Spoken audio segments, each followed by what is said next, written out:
दोस्तों पिछली क्लास में हमने एक्सपोनेंट के बारे में कुछ फॉर्मूले देखे थे और कुछ सवाल हमने देखे थे, है ना।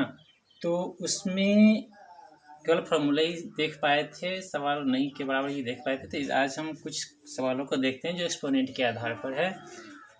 उम्मीद करते हैं आपको ये एक्सपोनेंट चैप्टर अच्छे से समझ में आएगा।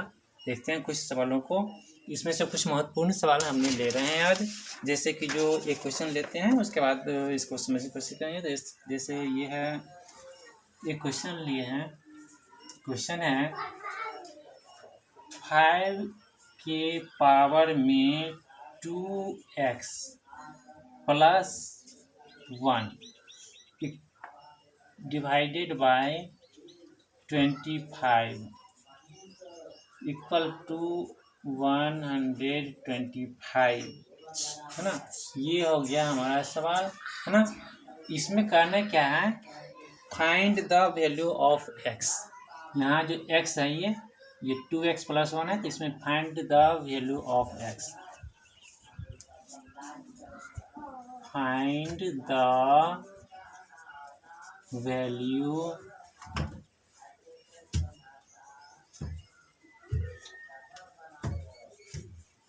Value of x। x का वैल्यू निकालना है, कितना आएगा इसमें, ठीक है। क्या करना है, और ये हमारे फॉर्मूले हो गए एक्सपोनेंट्स के कुछ फॉर्मूले जो कि पिछले क्लास में भी हमने बताए थे, है ना। तो इसमें हमने देखते हैं, इस पहले ये तो हमारा सवाल है, ठीक है। इसको हमने आंसर में ANS आंसर करके लिख लिए, ठीक है। अब क्या करेंगे, ये क्वेश्चन को, ये है इतना हमारा क्वेश्चन, इसको फिर से लिख लेते हैं। 5 के पावर में 2x प्लस 1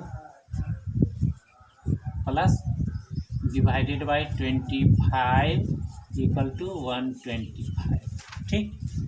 अब इसको क्या करेंगे, 5 के पावर में सबको लिख लेंगे। क्या करेंगे, 5 के पावर में लिख लिए, ठीक।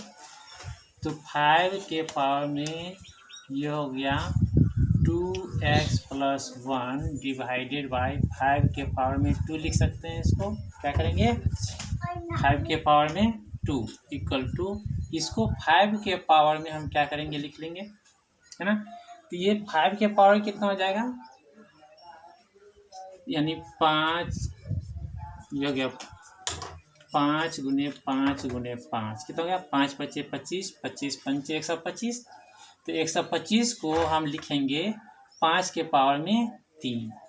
इसको भी हम इस तरीके से लिख लेंगे, घात के रूप में लिख लिए, इसको भी घात के रूप में लिख लिए, और ये घात के रूप में है ही। अब सभी घात के रूप में हो गया, है ना। तो इस अंक के घात के रूप में ही इसको भी और इसको भी हमने लिख लिया, ठीक। अब क्या करते हैं, अब पावर, ये डिवाइड में हम क्या करते हैं, डिवाइड में पावर माइनस हो जाता है। ये वाला फॉर्मूला से हम कर लेंगे, यहाँ से ये फॉर्मूला यूज करेंगे। यहाँ पे कितना, 5 के पावर में 2x प्लस 1, और ये हो जाएगा कितना, -2। ये डिवाइड में है इसलिए -2 हो गया पावर में, इक्वल टू 5 के पावर में ये 3 है, ठीक। यहाँ तक तो समझ में आ गया होगा। इसको हम ऐसे लिख लिए। अब क्या करेंगे, यहाँ पे या दे सकते हैं, या इंग्लिश में और दे सकते हैं, ठीक है। और इसका अर्थ हुआ कि इसको हम इतना लिख सकते हैं, ठीक है। और इसको हम क्या करेंगे, घात, यानी दोनों में आधार बराबर है। क्या है, आधार बराबर है तो घात भी बराबर होगा। इसको हम लिख सकते हैं, ऐसे लिख सकते हैं, 5 के पावर में 2x और प्लस 1 और -2 कितना हो गया, -1 हो गया, -1 कितना हो गया, -1 हो गया, ठीक है। तो 2x और प्लस 1 और -2, तो ये 2x को 2x से लिख लिए, और प्लस 1 और -2 ये दोनों मिलके हो गया -1, ठीक। इक्वल टू 5 के पावर में 3 है, आधार बराबर है तो घात भी बराबर ही होगा, ठीक। यही तो दोनों साइड इक्वल होगा। और इसको हम लिख सकते हैं कितना, 2x - 1 इक्वल टू ये 3, क्योंकि आधार तो बराबर है, घात भी बराबर होगा, तभी तो सारी इक्वल हो जाएगा। ठीक है, तो 2x - 1 = 3 हो गया। और अब क्या करते हैं, 2x = क्या हो जाएगा, ये -1 को इधर ले गए, कितना हो गया 3 + 1, है ना। तो ये 2x = हो गया 3 + 1 4, और x = कितना हो जाएगा, इस 2x को भी 2 को इधर ले जाए, है ना। तो उस साइड ले जाएंगे इक्वल की दूसरी साइड, तो क्या हो जाएगा, डिवाइड में हो जाएगा, तो ये 4/2 हो जाएगा, ये 4, इस 4 के नीचे में ये 2 आ गए यहाँ से। ठीक है, तो कितना होगा, = 2 दूनी 4, यानी 2 हो गया, यानी x = कितना हो गया 2।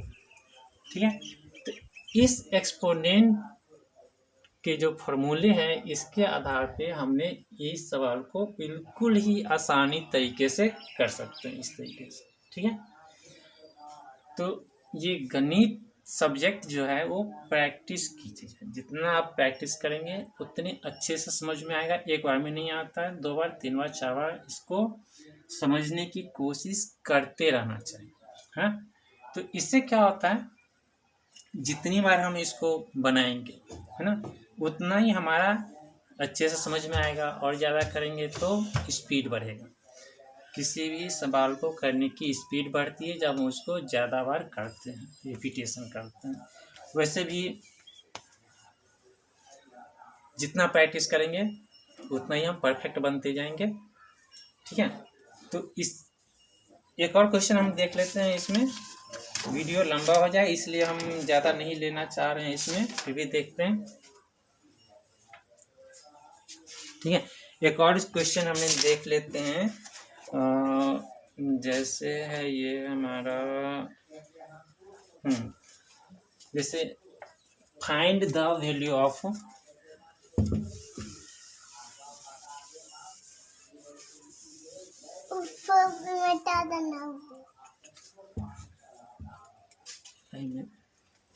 नहीं दिखा दो तो। जैसे क्वेश्चन एक ले रहे हैं, जैसे हमारे पास एक बुक है, यह मैथ्स है, for mathematics for class 8 RS Agarwal का है ना, भारती भवन का। इस बुक में 10वां क्वेश्चन है, ये चैप्टर है 2 एक्सरसाइज 2A, तो 10वां क्वेश्चन है ना, 10वां क्वेश्चन है एक्सरसाइज 2A का, एक्सरसाइज 2A का, है ना, भारती भवन का है, और ये है मैथमेटिक्स फॉर क्लास 8, उसमें 10वां क्वेश्चन है। तो अगर हमने क्वेश्चन यहाँ पे फिर से लिख दे रहे हैं, ठीक है, find the value of x, question है find the value of x, find the value of x for विच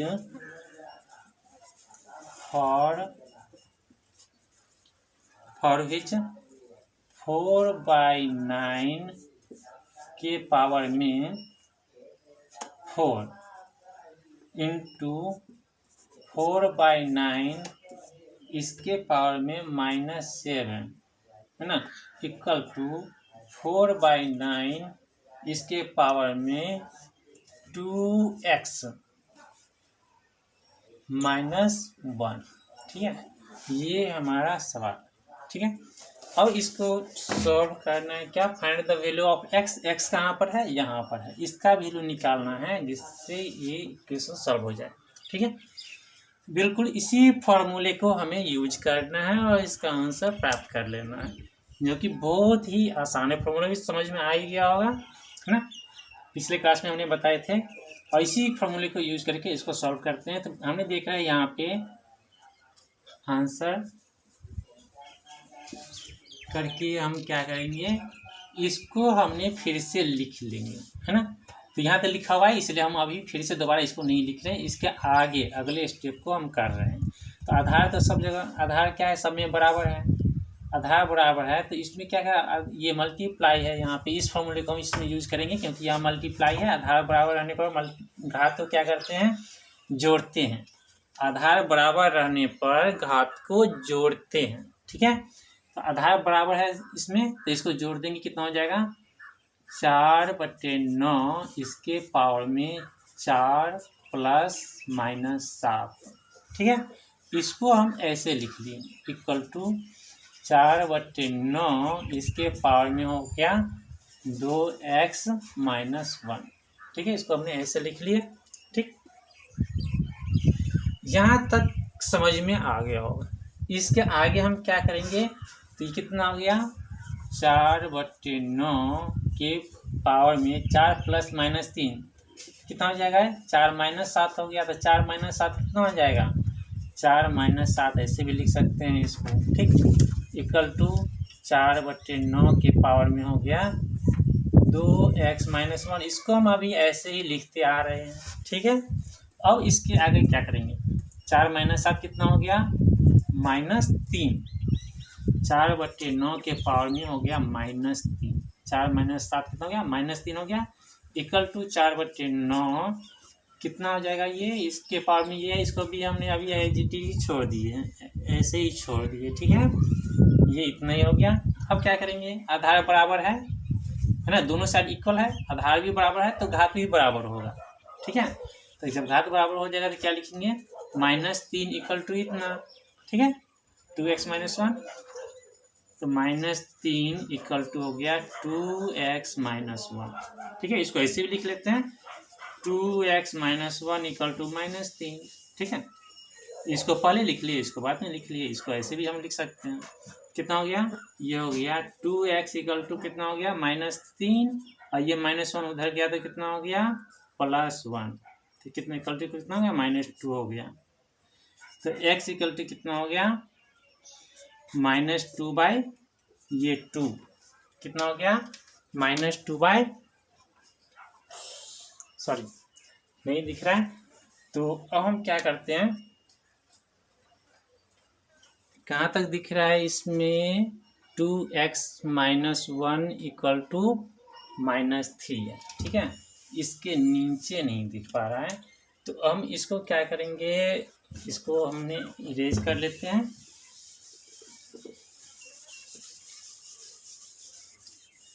ठीक है। इसके आगे हम ऐसे कर सकते हैं, 2x माइनस 1 इक्वल टू -3, ठीक है। तो ये 2x इक्वल टू कितना हो जाएगा, ये -3 है ही, और ये -1 ये उस साइड ले जाएंगे तो +1 हो गया, ठीक है। यहाँ तक समझ में कोई दिक्कत नहीं होगा। उसके बाद ये है 2x, इसको हमने यहाँ लिखे इक्वल टू -3 और +1 -2 हो गया, और x इक्वल टू कितना हो जाएगा, इस 2 को भी हम इस साइड ले जाएंगे तो -2 बाई ये 2 यहाँ पे लाए हैं, और x इक्वल टू कितना हो गया 2 1 जा 2, यानी x इक्वल टू -1 हो गया।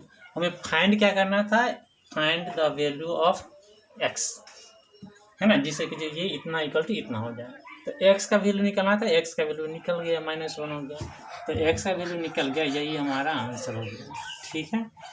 जो हमारा आंसर होता है उसके नीचे लाइन खींच दिया करना, ठीक है, और कॉमा लगाएंगे, सेमीकोलन लगाएंगे, और उसके बाद आंसर लिख देंगे।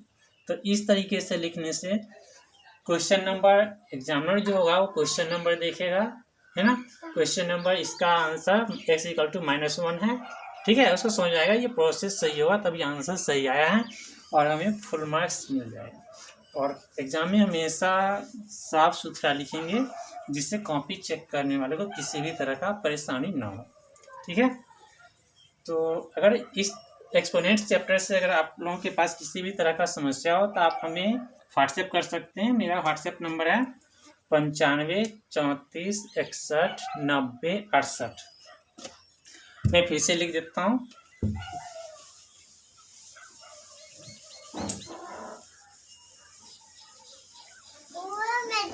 व्हाट्सएप पे किसी तरह का समस्या का समाधान के लिए, मतलब इस गणित से संबंधित कोई भी तरह का प्रश्न हो तो आप मुझे व्हाट्सएप कर सकते हैं। और मेरा व्हाट्सएप नंबर है 95 34 61 90 68। इस नंबर पे मुझे व्हाट्सएप कर सकते हैं, केवल इस पर व्हाट्सएप आएगा, कॉल नहीं आ सकता इस पर, ठीक है। और इस नंबर पे अगर मैंने एक ग्रुप भी बनाया है, स्कूल एजुकेशन फॉर ऑल, इसी नाम से हमने व्हाट्सएप ग्रुप भी बनाए हैं, जिसमें 7, 8, 9, 10 के स्टूडेंट के कुछ नंबर हैं उसमें, है ना, और इसके सदस्य भी हैं इस ग्रुप के। तो इस ग्रुप में शामिल होने के लिए आप अपने व्हाट्सएप नंबर से कोई क्वेश्चन या भेजें, है ना, और इस या कोई एक क्वेश्चन भी मैंने दे रहा हूँ इस तरह का करने के लिए, इसका आंसर अपने भेजें उससे, जैसे इसे होमवर्क समझ लीजिए, ठीक है, बहुत ही आसान क्वेश्चन है। इसे आप मेरे इस व्हाट्सएप नंबर पे भेज सकते हैं, हो सके तो, और मैं इस ग्रुप में आपको ऐड भी कर दूं, जिससे जो आप आसानी से अपनी समस्याएं भेज सकते हैं और उसका सलूशन पा सकते हैं, ठीक है। तो एक क्वेश्चन मैं दे रहा हूँ, इसका आंसर आप इस व्हाट्सएप नंबर पे भेजेंगे, या अगर यूट्यूब पे अगर देखें तो उसका कमेंट करके भी बता सकते हैं। तो क्वेश्चन हम लिख रहे हैं यहाँ पे, बहुत ही आसान है।